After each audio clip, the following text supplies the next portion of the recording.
Wrth reswm, da ni wedi gwirioni efo'r adeilad newydd yma.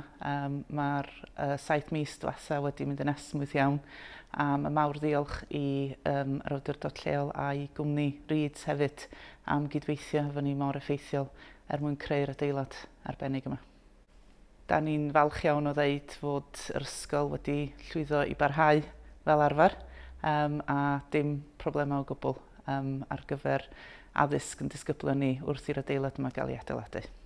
Mae wedi bod yn bwysig drwy gydol y prosiect yma fod myfyrwyr chweched dosbarth Ysgol Morgan Llwyd wedi cael chwarae rhan yng nghynllunio yr adeilad newydd gan nodi yr union offer oedden nhw'n deimlo fysa nhw'n hoffi gael mwyn hwyluso i gwaith yma yn yr ysgol. Felly maen nhw wedi chwarae rhan flaenllaw yn helpu ni wrth gynllunio a maen nhw wedi cael dod i weld yr adeilad cyn i'w arholiadau nhw ddechrau a maen nhw yn hapus iawn efo'r hyn maen nhw wedi weld.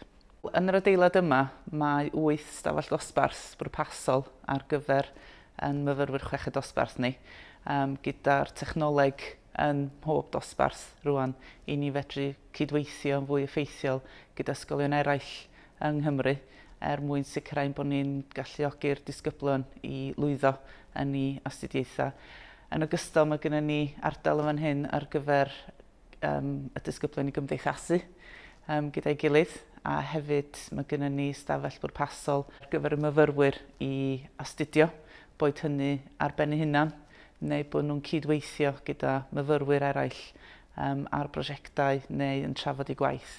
Felly does dim cymhariaeth o'r ddwy safle.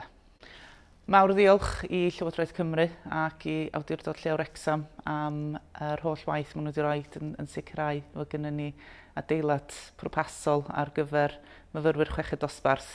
Mae o'n wedi galluogi ni fel ysgol i sicrhau bod ni'n paratoi nhw gorau y gallen ni ar gyfer eu dyfodol hwyl, boed hynny ym myd gwaith neu boed hynny yn parhau gyda eu gwaith yn astudio yn y brifysgol. Felly mawr yn diolch iddyn nhw.